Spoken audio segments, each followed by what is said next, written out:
Well, Freya Leach, welcome to the NatCon Australia podcast. Thanks so much for having me, Dan. Great to have you on. It's customary in these podcasts to kick off by doing a brief intro of the guest, obviously. So I thought that the easiest way to do it for you would be to just ask you, how you became involved in politics in the first place? Wow, that's a really interesting question. You did brief me before this to give you the shorter answers versus the long lecture, but it's certainly something I could talk about for hours. The long story short is I come from a really interesting family background. My dad is Jewish, but he became a Christian as a teenager and then went on to be an Anglican minister my whole life.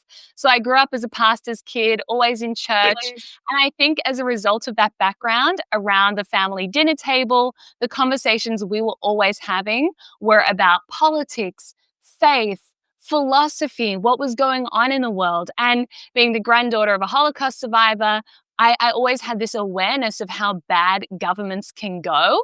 Then when I was around 14, I started reading, I actually started by reading Hayek and got really libertarian for a couple of years. I feel like as a lot of teenagers do, and then you kind of realize how the world works.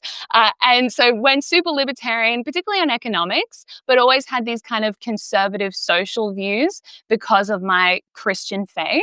And yeah, then it's been a bit of a process. Once I got to Sydney Uni, I joined the Sydney Uni Conservative Club, where I met my now husband, who's also the president of the New South Wales Young Liberals, and ran as a candidate for the Liberal Party in the 2023 state election. And then started going on Sky, doing commentary stuff. I work at the Menzies Research Institute as well, which is a think tank. And yeah, that's kind of how I got into it. That's a very concise download. You operate on multiple new media platforms: TikTok, X, I think Instagram as well, and also on traditional media like Sky News. Social media discussions tend to be much wilder than legacy media, but also tend to contain the most cutting edge commentary, which tends to drive the news cycle. What do you think that those who only consume traditional media miss about politics today? Oh, that is a great question. I think probably what they miss is just the profound cultural shift that's happening. And I think, especially on the right here in Australia, our bread and butter for the last 20, 30 years really has been the economy, low tax, small government, maximize freedom.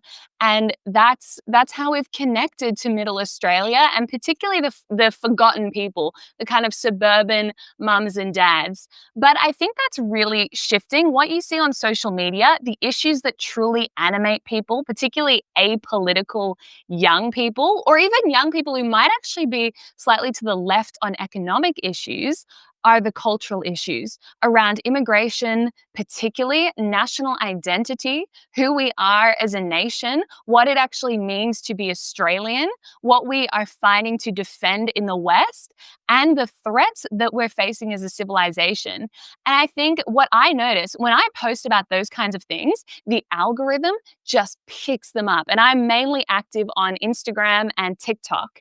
And particularly because those are where the young women are. And I think we have a huge issue with young women in the West still being stuck in the kind of 2016 era of wokeness, if not more aggressive now than ever, to be honest. And so, yeah, it's those cultural issues. That is what really animates people, that I think if you were just watching traditional media, you wouldn't really understand the potency of what's really going on. Yeah. It's interesting you mentioned that cultural issue and woke stuff.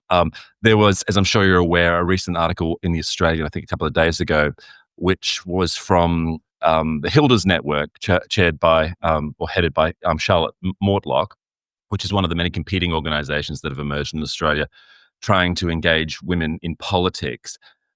Their polling, which I don't think has been publicly released, but was released for The Australian, said a variety of different things. But one of her interpretations was that young women don't like culture war rhetoric. Do you think that's correct? I think it depends how you frame it. I think women by nature, when you look at any sort of large sample of where our minds are psychologically, we tend to be more agreeable, less confrontational, more compassionately oriented. And I think the left has done a really good job at picking up on those underlying characteristics of a lot of women and using them for their political advantage. I think the right typically, and the kind of culture wars, is often framed as quite combative, quite divisive even.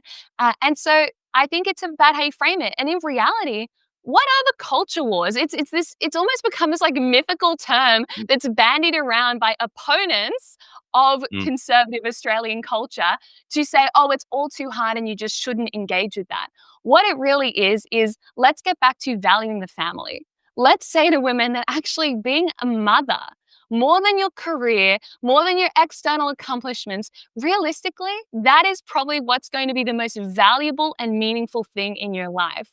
Let's go back to saying there actually is a biological difference between men and women's spaces should be protected, and you don't want to send your kids to school and for them to come back trans. Like, if you boil it down, to very simple truths, that's what the culture wars are actually about. It's not that divisive, it's not that combative. If anything, it's actually dismantling the toxic empathy of the left and saying, let's show true kindness, but let's also do that while speaking the truth. So I think the culture wars is really a return to truth. Maybe for a lot of women, that is harder for them to, like, it feels less natural to engage in like a political fight, but it's not Mm. really about fighting. It's actually about being truly kind. Being truly kind involves telling the truth. Yeah, it's hard to work out. She didn't specify in the article what precisely she meant. As you say, Mm. people should use that term culture wars, and then they don't provide any specifics. I mean, I don't believe, for example, Hilda's network, not to start a fight, but I don't believe they've said anything on the biological women issue, and they haven't stood up for any of the kind of um, more redeeming types, Gillian Spencer Mm. types who have been fighting the good fight on that type of stuff. One of the other points she did make, which was interesting in the polling, was that women, in some ways, were more w- were not as favorably disposed to mass immigration as men, Mm. and that I think accords with other polling that I've seen. But I feel like they don't want to hear it from someone called Pauline or Donald, but they will hear it from someone else. How should um, conservatives or the centre right message women on issues which they are disposed to agree with, but maybe not won't be receptive to with the wrong messenger? Mm. I think we've just got to, I mean, first and foremost is tell the truth and just give people the facts. A lot of the political message that comes to women from the far left, from influencers like Abby Chatfield and Hannah Ferguson, it's just wrong, or it's just lies, or it's catastrophizing and toxic and all purely emotional. So I think you try, what we should do is try to strip out the emotion from a lot of these arguments and just present the facts, and then and try to combat this idea that somehow being a conservative means you're mean, because we're not mean. We're not horrible people. We're not evil. We actually are doing this because we love the country.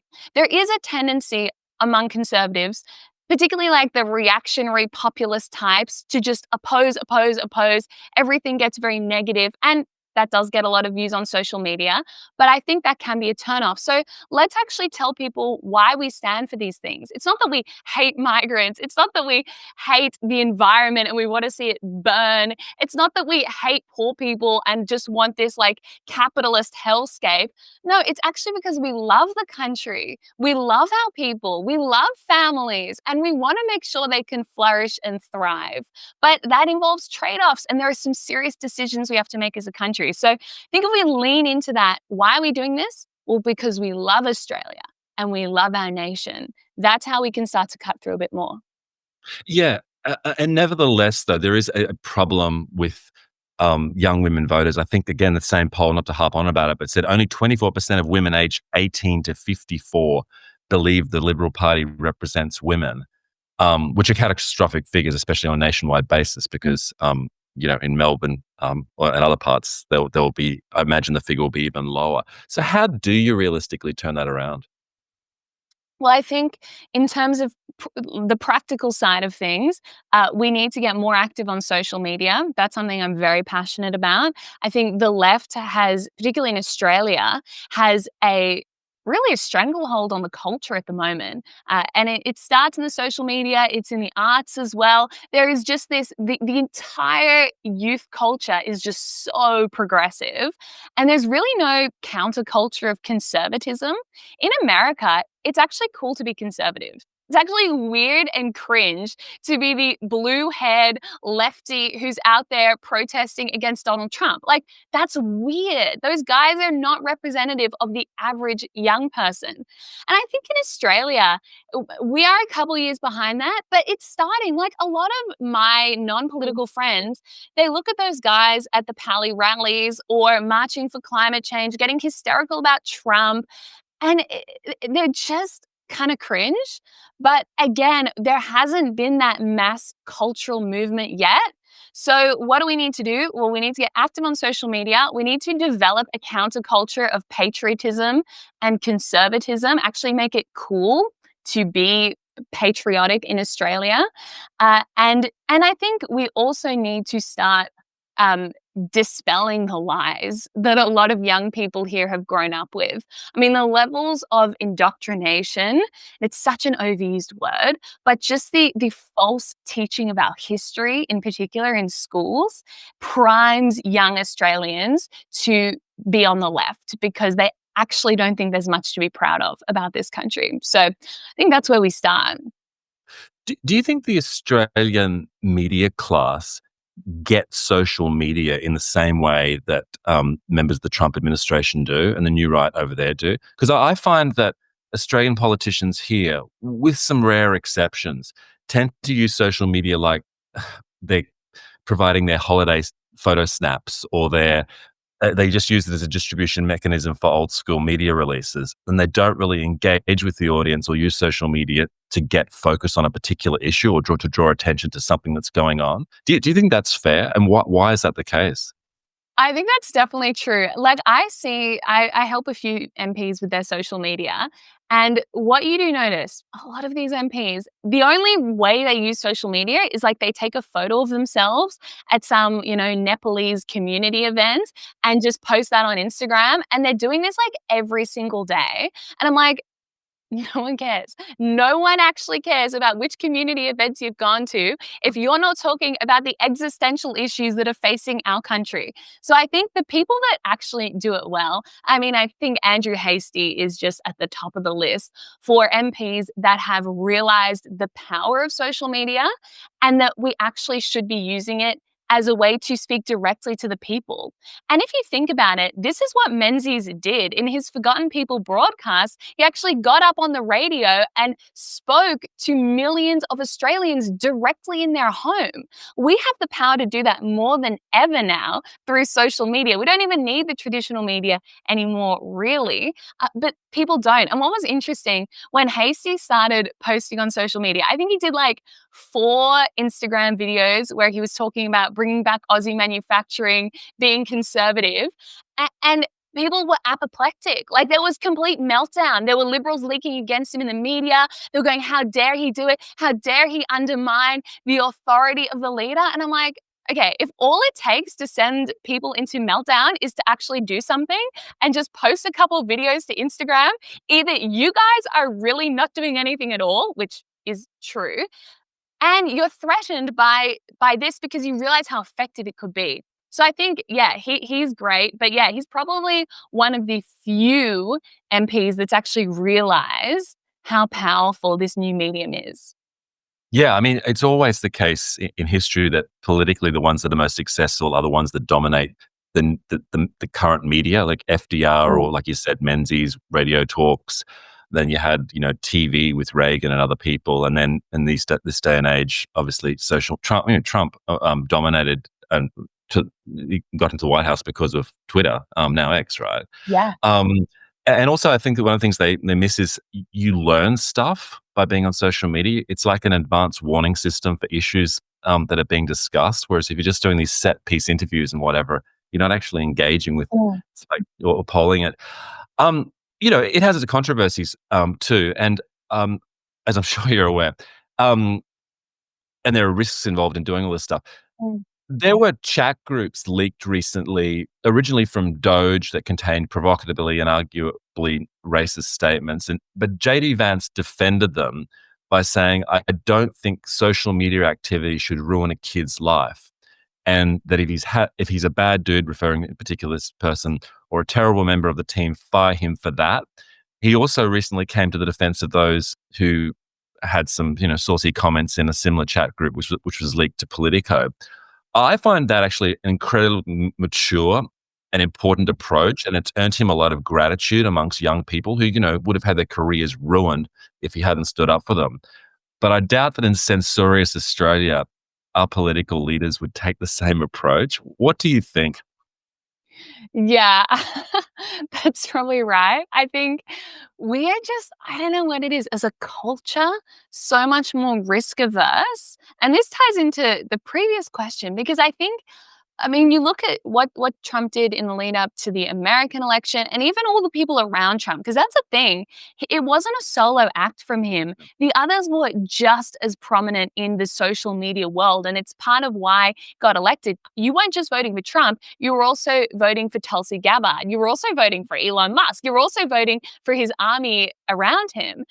And I think, it comes with risk for sure, because you don't know what the podcast is going to ask you. You have to sit there for 4 hours where Joe Rogan could ask you about anything under the sun, and you have to be completely off script and be authentic and just speak your mind. I mean, for politicians who are used to hiding behind talking points, that is it's an incredibly vulnerable place to be and very stressful for them. And in a campaign where it's all about minimizing risk, that is the most high risk thing you could do. So they just calculate, well, in the risk reward ratio, it's just too much of a risk. Why would I bother to do this at all? And maybe that is valid to an extent. The podcasting scene in Australia isn't as big as it is in the US, but I Mm. really think that's changing. So I think that's definitely a factor. And what was, oh, and why don't they defend young people in Australia? I don't know. I think it is that sense of risk. And I also think the Liberal Party particularly, people just love fighting. Like, they just love tearing each other down. And I'm like, half the time, I think they spend more time fighting their own people than fighting Labor. And honestly, it's kind of ridiculous. And I think the other thing we're lacking here, which is sad, is a right-wing ecosystem. In other Mm. parts of the world, you have this really amazing loop between the think tanks, the podcasters, the social media scene, the business world, the political staffer world. And so if you get cancelled in traditional media, you can go to social media, or you can go to a think tank, or there are values aligned businesses that will employ you. Here in Australia, unfortunately, our corporate world has been so captured by the left wing mob. Our media landscape is still dominated by the left. Social media, it's very hard to make a full time income in Australia from that. And the think tank world is about 50 people. So it's, it's harder here. It's definitely harder. We're a smaller market. I mean, it's an interesting political scene here, but there's the advantages you get from having a critical mass of, like you said, Mm, think tanks, infrastructure, and conservative stuff. I always say to the politicians that the podcast and the long form stuff is actually the lower risk strategy, because if you do a set piece press conference, the journos are just going to look for that 5-second grab, which makes you look silly. Whereas if you do a long form, you just say, well, look, listen to the long form. You can explain your views much more in full, and actually kind of, like you say, it's all about establishing a connection, showing you've got substance, and that comes through on a podcast rather than a sort of pre-packaged little sort of thing that the media team has performed. Yeah. Um, mm. you, yeah. I mean, you recently, we were discussing offline, you outed yourself as a fan of the National Conservative movement, which I thought was really interesting because there are so few people in the Australian political and media class who I've found understand the nat cons and the new right and what they're on about, even though it's the governing ideology of the Trump administration, more or less, and reform are also heading in that direction. Why do you think it has failed to catch on in Australia? I think there has been definitely an orthodoxy in the Liberal Party for really since the 80s that's basically said, let's small government, low taxes, free trade, maximum personal freedom. We'll be notionally socially conservative around the edges, but let's try to not talk about any of that stuff as much as possible and stick to our core equity of economic management. And that's been very successful for us. Like, you do have to admit that has been a winning formula up until about now. I think now we're starting to go, well, at least the public is starting to go, is that really it? Is that everything? And it has come with a lot of benefits, free trade, deregulation, and a lot of that stuff is really good. But we're at a very different moment in our country now. It's also come with trade offs. Super high migration has undermined the social fabric. The idea that we should just be focused on maximizing economic output at all costs has undermined the family. Free trade is a nice idea, but we don't live in a free world. And so we've offshored all our jobs to China, a country that we are now completely dependent on for our survival at the expense of Australians. And so I think, it's just about reframing, well, what is our ultimate objective here? And when I told you when I started in politics, I was definitely a libertarian, classical liberal. And for me, it was all about, okay, let's just have a strong economy and everything else will sort itself out. But I just don't think that's Mm. true anymore because we are richer than we ever have been. We have a better quality of life than we ever have, yet people are miserable. Our country is ripping itself apart. We're not having enough babies to even replace ourselves as a population. I mean, that's how Mm. dire things are. We have the same birth rate that we did during the Depression. And yet we're supposedly so rich, so wealthy, so fabulous. So I just think it's great. You can take a lot of those principles of sound economic management, but there has to be a different objective. And we have to actually say to people, and especially liberals, our job is not just to manage the economy. Because why? Why should we manage the economy? What are we truly trying to achieve here? I think it's got to be about human flourishing and national flourishing, and actually thinking of Australia as a nation, which is a people as well as a place, and strengthening that. So I don't know. That's a very long winded answer. Sorry for that, No, Dan. it's a big area that requires, I think, some serious rethinking on the right in Australia, which hasn't occurred to date. I mean, I like to say, the Heritage Foundation, which, as you would probably well know, is the biggest centre-right think tank in the United States. It's turned around and completely changed its tune on things like free trade and immigration and even deregulation Mm, to a certain extent. But it would be, and the right in Australia hasn't appreciated that yet. I mean, it would be the equivalent of the Institute for Public Affairs saying, actually, we're having a rethink about free trade. I mean, or the CIS thinking, immigration, because they've been very pro-immigration. And again, you're not causing any fights here. They're all good people and all the rest of thoughtful people, but there is a genuine kind of mm, serious rethinking that needs to occur there. Um, there was a piece, you get your fair share of hit pieces. There's a piece from Fairfax Media on you, which was titled, "If Freya is the answer, we are asking the wrong question." And typically the piece included anonymous criticism from Liberal Party people. And one of the lines was, "The party and the base gravitate to her because she's the only young person who tells them that the party does not have to change." And really, they're what they really mean is they want the party to change in the direction that they would like, in the sort of David Cameron type of way, which I think is a is mm. a recipe of disaster. We've discussed the NatCon angle a bit, but what areas do you think the party does need to change in both style and substance to be politically effective? Well, firstly, I'd just like to say I'm flattered by the SMH and the amount of hit pieces they've written about me, and also just the pile on from the lefties on social media. I think it is true that when you're effective, they want to attack you. And the reason that people, anonymous senior Liberal sources in the party want to attack me is because they're threatened and they see a young person who's actually just not afraid and basically can't be controlled by overlords, and that's very scary for them. So that's the first thing. I take it as a badge of honor. In terms of what needs to change in the Liberal Party, I think there's a lot of hope. Like, I am not in the doom and gloom, let's watch the Liberal Party burn and start something new at all. I think if you actually go back to Menzies and go back to the values that started the Liberal Party, it's all there. The kind of blueprint for how we should exist as a party, going back to the idea of we need people to have a home physical, a home human, like people, family, and a home spiritual, like a spiritual life and faith. I mean, Menzies talked about that in his Forgotten People's speech. That's what we need to get back to. The values that truly founded the Liberal Party, instead of this rewritten liberalism that is basically just a license for social progressivism and climate action, basically just turning us into teals.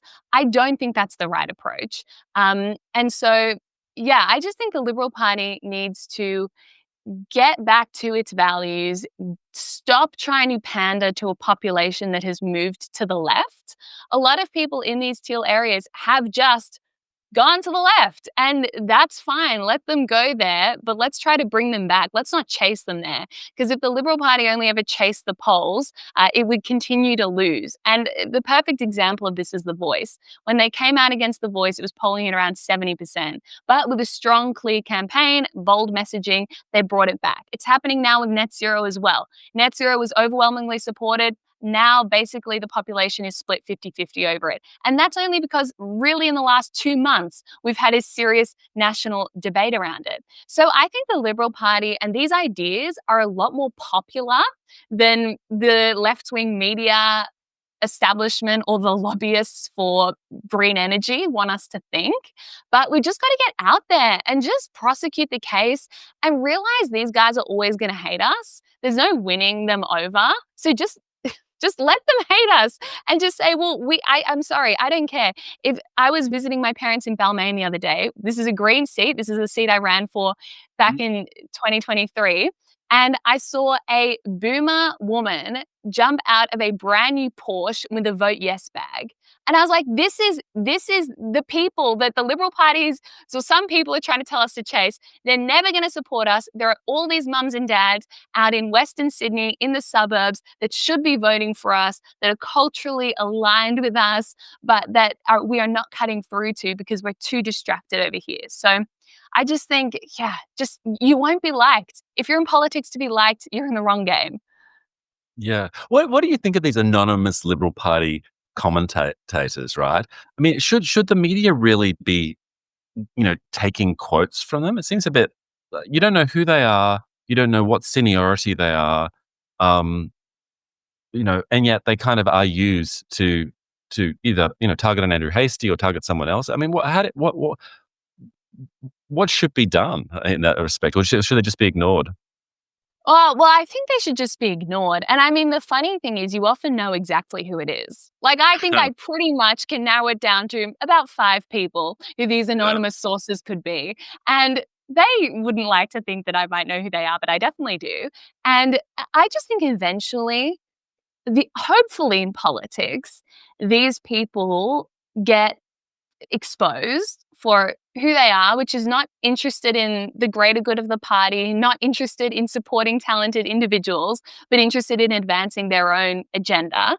And so hopefully eventually people will realize that. But I think a challenge definitely is holding them accountable in pre-selections, in portfolio decisions by the leader. Unfortunately, that doesn't happen all the time. And you do see these really self-interested, toxic people rise through the ranks. But this is not just the Liberal Party. Unfortunately, this is just human institutions. It happens in workplaces, in the Labor Party, in every party. So, yeah, we just need to try and, root them out wherever possible. Yeah. I mean, one of the arguments that I've heard from people like Samaras, the Labor aligned pollster, is that yes, there's been these revolutions in the United States and in Europe and elsewhere where immigration has been a massive driver of that. But for some reason or another, that's not going to work in Australia. Do, do you do you buy that or not? So I think I've spoken to Cos about this issue, and it is different here. So the difference really is our demographics. Already about 30% of our population was born overseas. Mm. 50% of people have a migrant parent. For young people, it's probably even higher.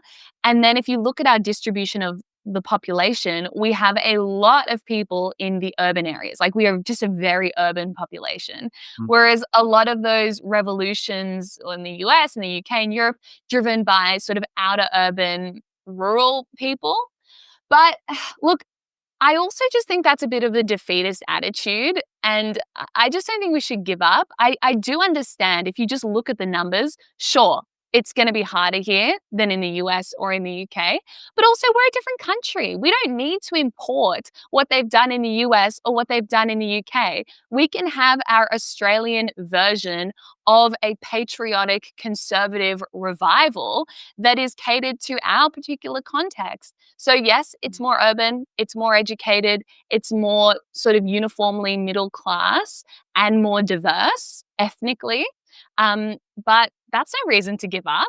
And in fact, if you talk to migrants about immigration, sure, a lot do support high migration, but a lot also chose to come to Australia for a reason because they love this country and they want this way of life and they want to pass this on to their children and grandchildren. So I think there are ways we can address all of those issues.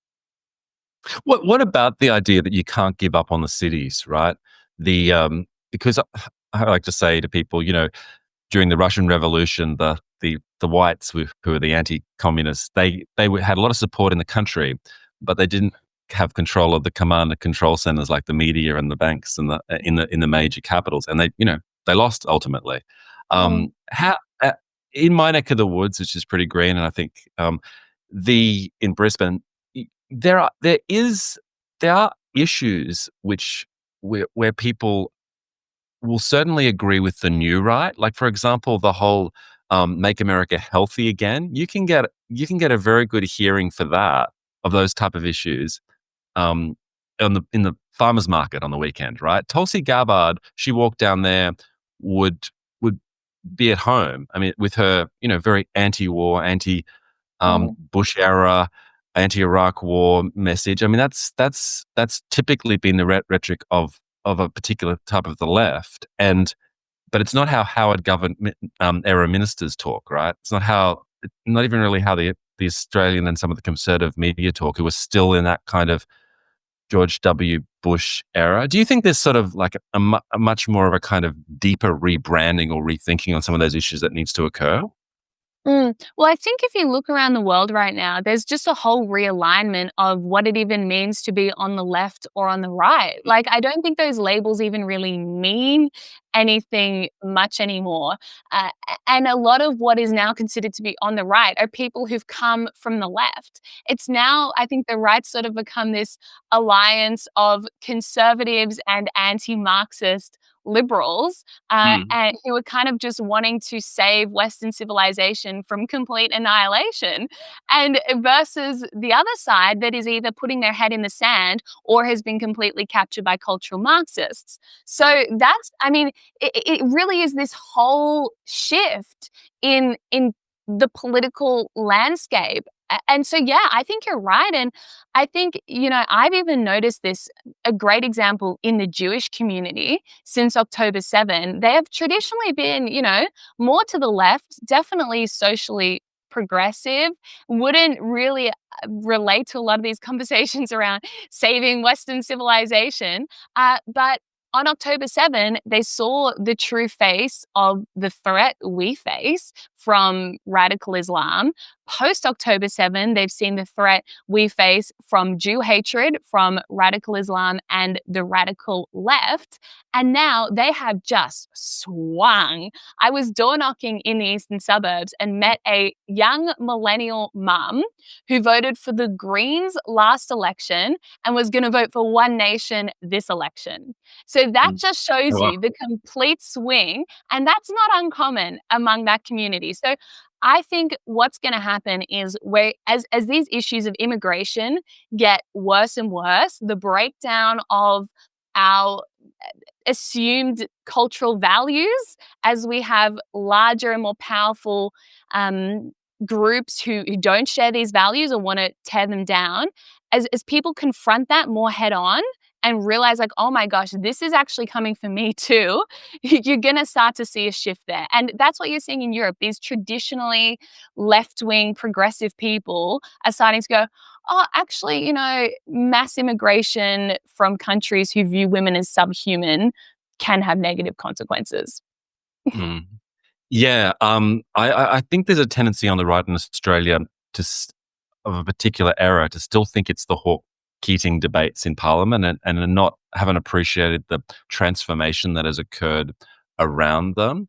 Um, there's the line that I often use, which says, migrants from a particular community are socially conservative and business orientated, and therefore they should vote for us. That's no doubt true in some cases, but why don't the Islamic community vote Liberal if they're more socially conservative than the Labor Party? Mm. At some point there must be something which is preventing them doing that, right? Why do you think that is? I don't know. I don't know. I think, yeah, I really don't know. And I think that, there are instances where you do have, people from different backgrounds who are voting for the Liberal Party. And I think that's wonderful. Um, but it's definitely not across the board. And unless we figure out what's going on there, it's going to be hard. And you look at the demographics, especially around our cities, and basically the Liberal Party cannot win any seat that is majority born overseas or majority of migrant background, which is starting to be quite a number of seats.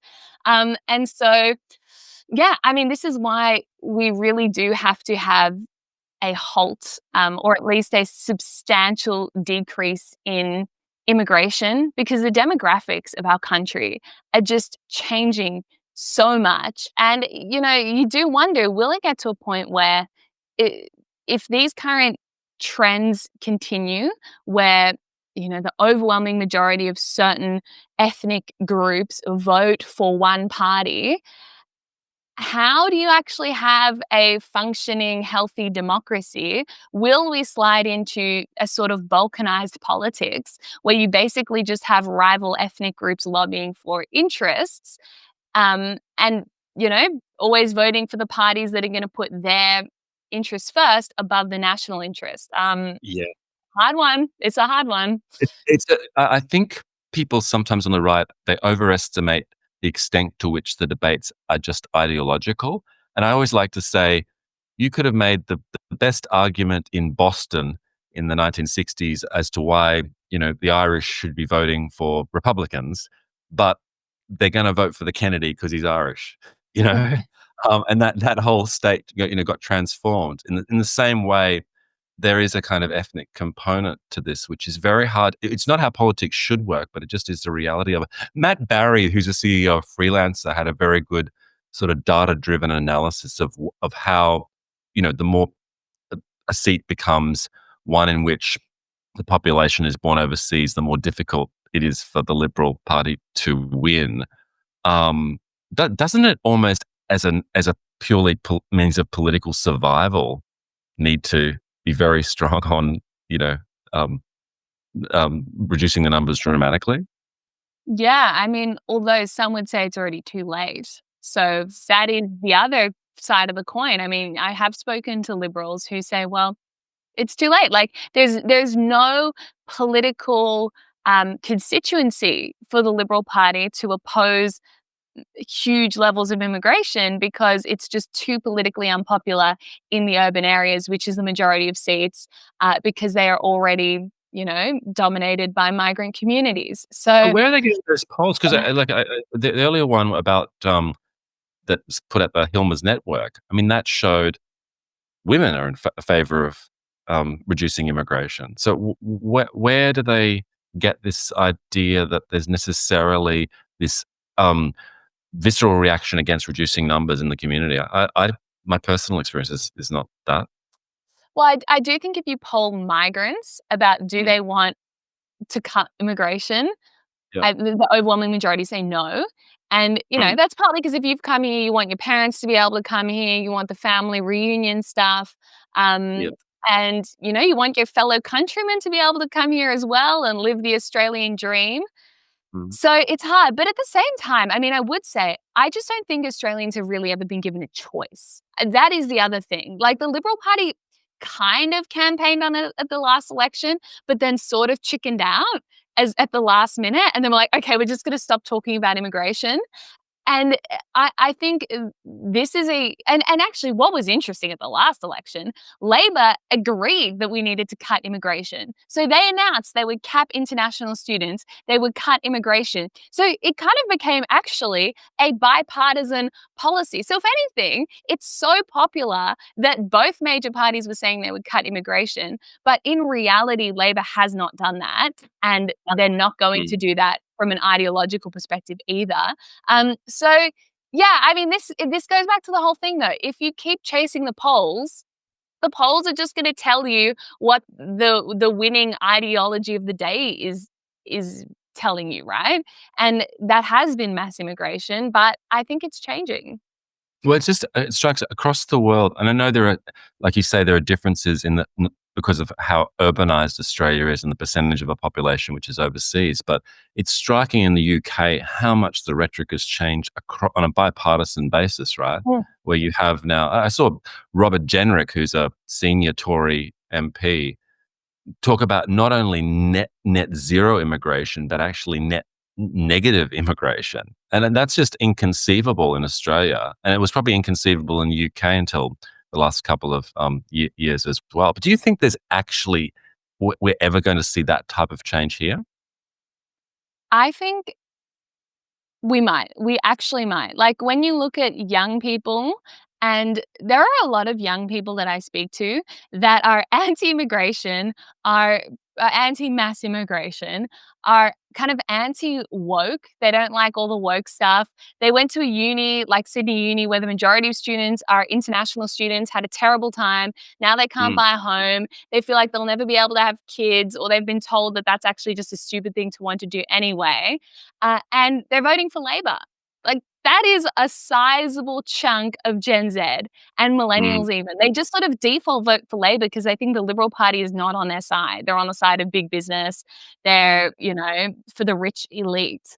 And so I think if you have and this is part of why I like the kind of NatCon movement, because it's really about saying, hang on, we're not on the side of the business elite. We're not on the side of corporates who want to rot our country for natural resources, pay no tax, and ship our coal to China. We're Mm. not on the side of those guys. We're actually on your side. Like, we want you to flourish and to do well. And we want to put you first ahead of what these global organizations or businesses want. Yeah. And so yeah, but that message just hasn't cut through. I mean, I say to people that, the big divide is between what I call the Gladstonian liberalism, which is essentially Hawke Howard Keating era politics, and the Disraelian conservative tradition. In fact, I was joking to someone the other day saying that we're the Disraeli lobby. So who are influencing politics here. But one of his lines is that um, where the cottage is unhappy, the palace is unsafe, and the material conditions of in his time, the British people are what you need to focus on, not the abstract liberal axioms that Gladstone was very big on. This, that, and the other, far off conflicts and free trade and everything else. He's like, no, look, if people, if kids can't afford houses, the system is not working and they're going to go radical, like, because it's the only alternative. I mean, even someone like Tucker Carlson likes to say, if a kid, sorry, kid, I shouldn't say that, but if a young adult doesn't have a reasonable prospect of owning a home and being able to support a family by 23 and 24, well, they're going to flip the monopoly board. That's just not. It's not going to. Why would they support that type of system? And that is the Mm. message of the Natcon stuff, really. And I don't know whether the Howard era types fully appreciate not only the reality of the situation, but what's causing the radicalism amongst young people. Because Mm. they just default to I mean, every second opinion piece in the Australian is, we need to get back to the Howard Keating era, framework. And I'm just like, guys, you've got to give that up. It's about over mythologized as Woodstock these days. It's sort of, it needs to be discarded. Yeah, I mean, that is so interesting. I think there is definitely truth in that, in the sense that young people really feel like the system is screwed and they feel Mm. like they're being screwed. And Yeah, I look they are. around and we are like, we are not living, I'm not living in the same Australia that my parents lived in, or let alone my grandparents, where they were married by 21, had their first kid by 24, were teachers their whole lives, like very standard, ordinary jobs, still Yeah. managed to retire at 65 with a great retirement, beautiful family, idyllic, just life, really. And that's the Australian dream. But I look at my generation, I'm like, good luck getting married. I mean, I did, but that's not Mm, the norm. Good luck mm, having kids before 30. And then mm, maybe you could have two. But then if you want to have any more than that, you're going to have to spend at least $2 million on a house to actually be mm. able to afford somewhere to live. That's No. not going to happen for the majority of people. And if you're not ultra educated or intelligent and you're just sort of an average person, what kind of career can you get that's Mm, actually going to give you the income or the stability to have a great family life? It's mm. like, maybe, if you're a tradie apprentice, that's great. But other than that, like, it's hard. And Yeah. so I think young people look at all of that and they go, I am being screwed. This does suck. a- and no one's looking out for me. And then they hear the Greens, who are validating that message Mm, and giving them a solution. It's just the yeah. wrong solution. But Mm, that's why they're so successful. And mm, so, and even, if you look at the One Nation vote now, it's doubled since the election. And while the Liberal Party's vote just collapses every generation, One Nation's vote is flat. It's the same across young people to baby boomers. They're voting for One Nation in an equal level. And I think it's because they do kind of say to young people, like, yeah, you've been screwed.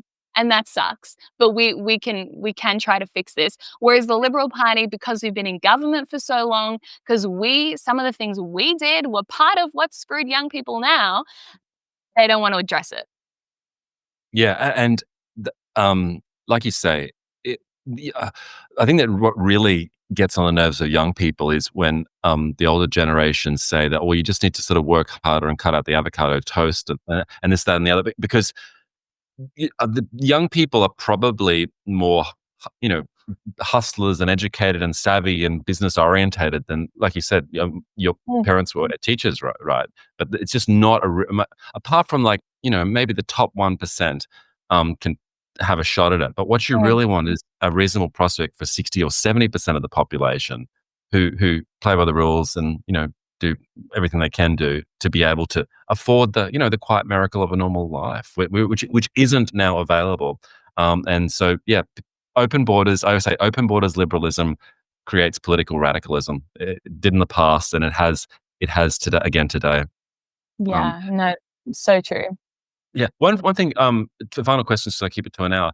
You've just come out of Sydney Uni, Yeah. and there was a stat the other day which said over 50% of the student population there are overseas students. Perhaps it's worth, for those who fondly recall their university days, just giving a sense of what university is really like today at Yeah. Australia, one of Australia's top institutions. Oh, like, honestly, I mean, I think our tertiary education sector, or our universities, is pretty representative of the decline of our country. So what's happened is you've had these what started out, I mean, what were universities? Let's just go back. What were universities designed to do? Well, the original ones, Oxford and Cambridge, were actually theological Mm, training they schools were. for priests and monks. And Sydney Uni claims to be the Oxbridge of the Southern Hemisphere. And that's what they tried to found themselves on, those values. Except it's strayed so far from what its true mission is, which is to develop healthy, well rounded Australian citizens, and has become essentially a corporate behemoth dominated by radical Marxist bureaucrats. Servicing 50% foreign students, acting as a visa factory, while Australian students sit in class surrounded by people who can't even speak English, and they're paying $50,000 for a piece of paper that means absolutely nothing at the end of it. I mean, that's our university system. It is stuffed. It is absolutely stuffed. Sydney University has 70,000 students. The Mm, Ivy Leagues have around 5,000. So yeah, these universities have grown and grown and grown. And this is why there's this whole myth that universities need international students. And that's because to maintain what they've built, which is a, 10,000 person bureaucracy, yes, they do need international students. And that's because they have about one bureaucrat for every 3 students. But the answer is no, just have a smaller university, get back to 5,000 students instead of 70,000 students, sack 80% of your workforce, actually produce some good research, and stop spending all your time marching for Palestine, having encampments, doing DEI, ESG investment statements, and all this stuff. Like, I mean, that's the problem. Mission drift, takeover by the Marxists, and now not even serving the Australian public. And to give you one more example, sorry, I know yeah. I've No, gone on a bit. I appreciate this. Like, tell us how you really feel for it. But at Sydney University, they have the Senate, which is like the board of the university. The postgraduate Senate rep, so representing postgraduate students, is a guy called Wei Hong. Wei Hong is a Chinese international student, and on his declaration of interests, it says he's a member of the Chinese Communist Party. So there you go. On the board of Australia's most prestigious university is a self declared member of the CCP. And that is where our universities are now, completely captured, completely bankrupt of any moral value to society, and Mm. leaving Australians with tens of thousands of dollars of debt and basically worthless degrees. Yeah, that's very different, I think, to the baby boomer experience in the 1960s, right? They had a couple of radicals there, but there was a much more of a social life to it. I get the Mm. impression from young people it's just not how it was then. It's Um, dead. Yeah. yeah, yeah, and most of the courses are delivered online, which makes me think, why can't if they're going to teach international students, can't they just deliver courses like, via the internet? So why do they actually have to have people come here if it's that Mm. necessary? Hey, final question for you, and I really appreciate your time. What next for you? I mean, you're on Sky News. You're very young, and very savvy, if you don't mind me saying. Um, where do you kind of go from here? Do you continue as a media commentator? Do you somehow try and get yourself a seat somewhere? Where do you go? Oh, that's very nice. Well, my plan is to have like 5 children and rescue Australia's birth rate. I'm not even kidding. Single-handedly. So that's my first plan. That's very important to me, is having a strong family life. And actually, a big problem I think we have on the right is everyone talks about these conservative values, but what are they doing in their own lives? And so Yeah. I don't want to be a hypocrite. If I'm telling young women the best thing you'll ever do is go out and be a mother, then that's what I need to do as well. So that's priority number one. And then, really, what I'm focused on now is building out my own social media. So I'm launching a YouTube channel soon. I'm posting very regularly on TikTok and Instagram, and then actually developing other young influencers. So I'm Mm. working with a number of particularly young women to build their platforms, start making content. We've just fitted out a studio in the city here in Sydney, and we'll be pumping stuff out. And really, what we want to build is a movement of Gen Z. We're thinking something like one and free. will be the name, that does the campus politics, does, the change my mind, Charlie Kirk style, but then also develops this social media ecosystem on this sort of sensible conservative side of politics. And it's kind of what the left has done, and we just haven't. And so really, I'm now going. I love making content myself, but I'm just one person. So we need to be finding like 20 more people who can engage in this space, and then we'll start to make some inroads. So that's what I'm focused on now. Yeah, that sounds awesome, man. I mean, one of the great advantages in this age we live in is you're able to make connections a lot more easily Mm. across the country, and we are able to build something pretty quick. So, look, I really appreciate all that you do. You, like you said, you walk the walk and you talk the talk as well. And I know it's a very useful perspective that people need to hear, and to rethink how we change things and become more successful on the center right. So, thanks again for your time, Freya, and look forward to keeping in touch. Thanks, Dan. Cheers, mate. Bye.